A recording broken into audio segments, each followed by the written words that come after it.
também consolidou o SUS, né? E isso trouxe uma mudança importante no que diz respeito à assistência pública.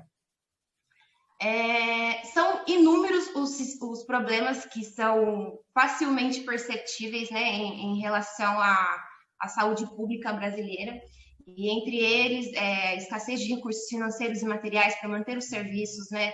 A gente sabe que tem atraso no repasse de verbas públicas e pagamento dos servidores, existem filas frequentes de pacientes, atendimento de baixa qualidade, falta de leito, e o tempo de espera é muito longo para realizar os procedimentos. Outro problema que é enfrentado no país possui relação com o baixo orçamento que é dedicado ao sistema de saúde pública, né, que é um dos piores da lista dos países que possuem sistemas de saúde pública universal.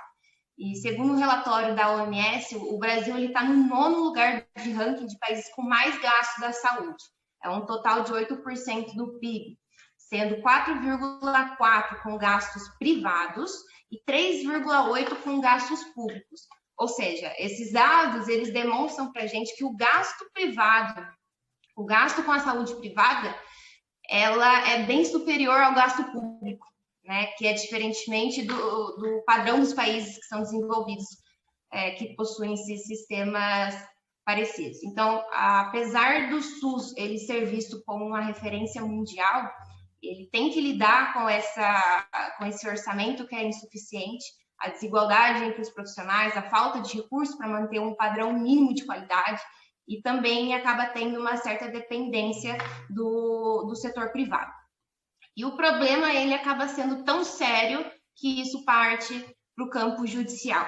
Então, as deficiências e as insuficiências desse sistema único, né, de saúde acabaram fortalecendo o crescimento de obter acesso à saúde por meio de demandas individuais, né, que são ações judiciais que estão relacionadas a procedimentos e insumos da saúde que várias vezes não são oferecidos de maneira correta ou às vezes não estão disponíveis àqueles que mais precisam.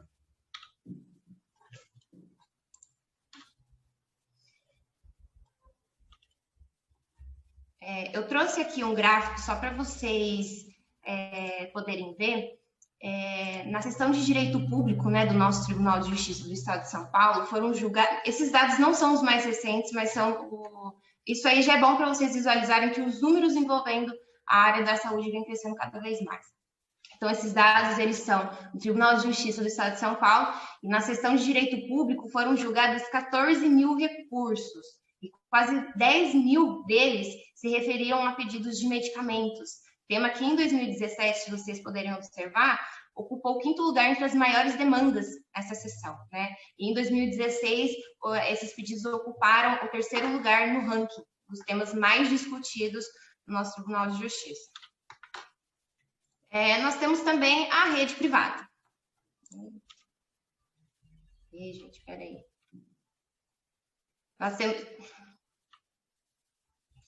Nós temos também a rede privada, né? As reclamações por reajustes, sejam por aumentos abusivos de contratos coletivos, que é o que eu venho fazendo referência de empresas que pagam o plano coletivo empresarial, a mudança de faixa etária ou de sinistralidade representam a 2ª maior causa de judicialização contra os planos de saúde, depois das exclusões de coberturas ou negativas de tratamento.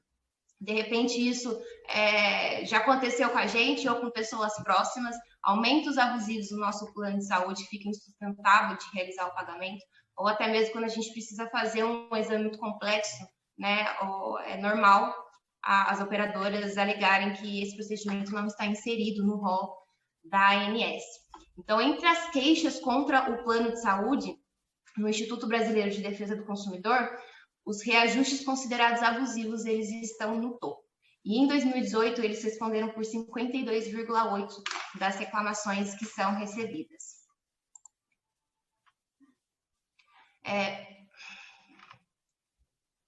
Tanto o Tribunal de Justiça do Estado de São Paulo, como o Superior Tribunal de Justiça, né, o STJ, já tem reconhecido o direito dos usuários de planos coletivos empresariais com poucas vidas terem reajustes semelhantes aos individuais, né? Não sei aqui se todo mundo sabe, mas os índices aplicados são diferentes.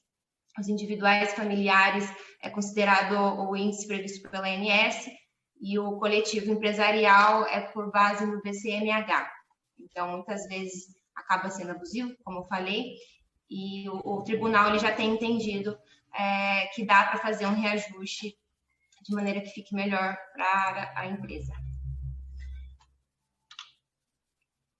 E na seção de direito privado, essa tabela é a mesma que eu demonstrei da seção de direito público. E na seção de direito privado fechou 2017 com mais de 20 mil julgamentos referentes a plano de saúde, né, que alcançaram o primeiro lugar aí entre os assuntos mais julgados, à frente dos processos sobre contratos bancários e promessas de compra e venda de imóvel. Ou seja, é um assunto recorrente e muito discutido. E na maioria dos processos, os usuários de plano de saúde, eles reclamam da recusa de pagamento de prótese, cirurgias e altos custos, né, para a internação de emergência, os índices de reajustes de mensalidade, reajuste por faixa etária, principalmente dos que estão na faixa etária de 59 e 60 anos.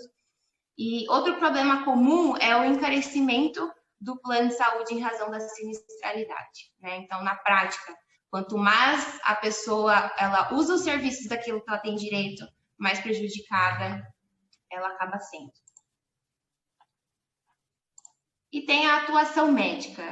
Como eu disse, os números de processos relacionados à saúde, né, e ao atendimento médico vem crescendo ano após ano, né? Então, os médicos, hospitais, clínicas têm sofrido muito com essa era do eu sei dos meus direitos, né? E esse aumento, eu sempre falo aqui para o pessoal, talvez ele se dá pela facilidade hoje das pessoas terem acesso à justiça, a facilidade à informação, né? Hoje todo mundo aí tem o celular na mão, fica fácil de fazer uma pesquisa. O fortalecimento das leis também mesmo de proteção ao consumidor, né? Então isso faz com que o nível de exigência com os profissionais cresça ou seja distorcido, né? E esse cenário afeta em cheio a área da saúde, principalmente em relação à atuação dos médicos, né?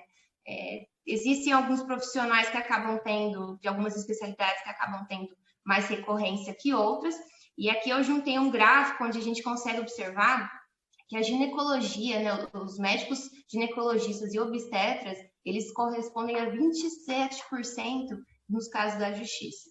Então, a especialidade que mais sofre demanda judicial, seguidos pela ortopedia em 15% e cirurgia plástica em 10%.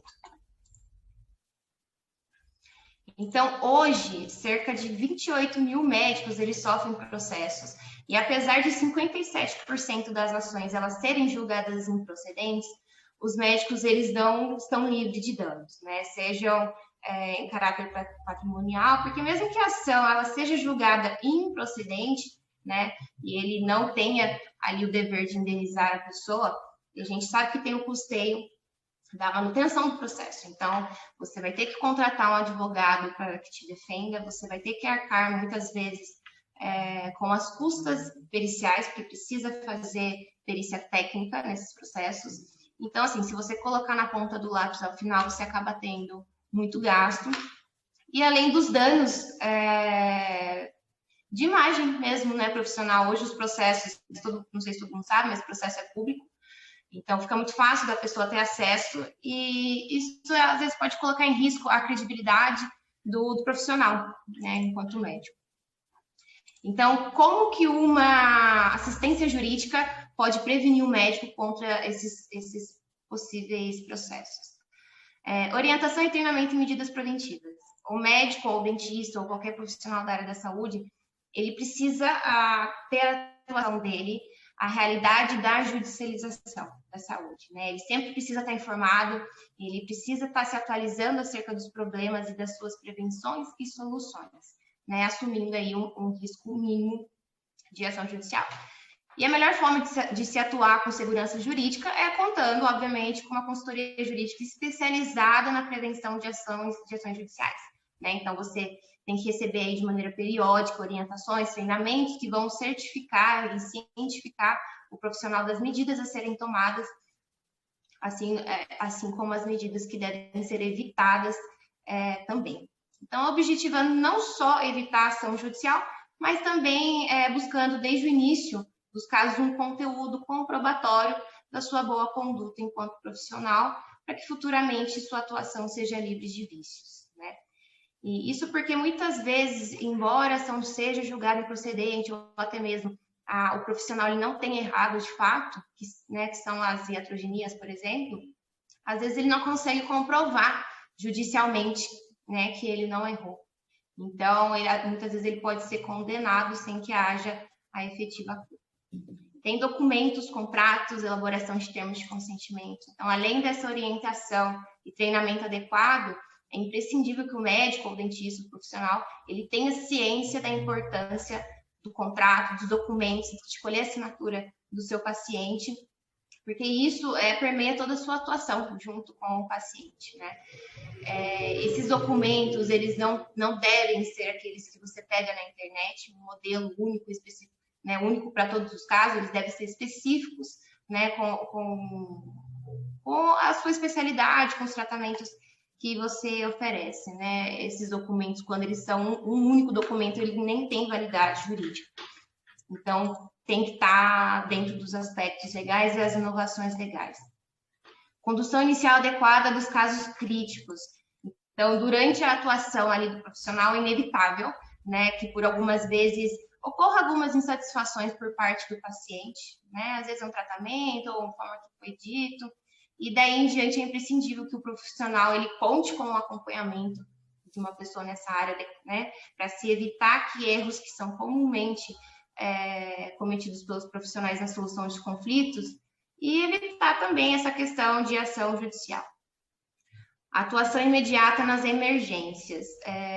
Os médicos, os profissionais, eles precisam ali ter alguém auxiliando na tomada de decisões, né?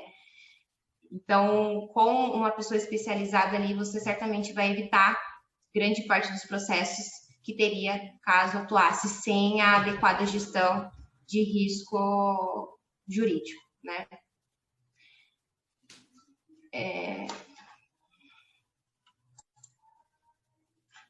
Bom, pessoal, então é basicamente isso. A atuação aqui do escritório voltada para a área da saúde no geral, então passando um pente fino aqui, as pessoas que fazem uso do SUS, aqueles que têm planos de saúde, não só para negativas de tratamento ou custeio de procedimentos, mas também a questão de reajustes, e ali a assessoria e consultoria dos profissionais da área da saúde. É isso, obrigada, presidente.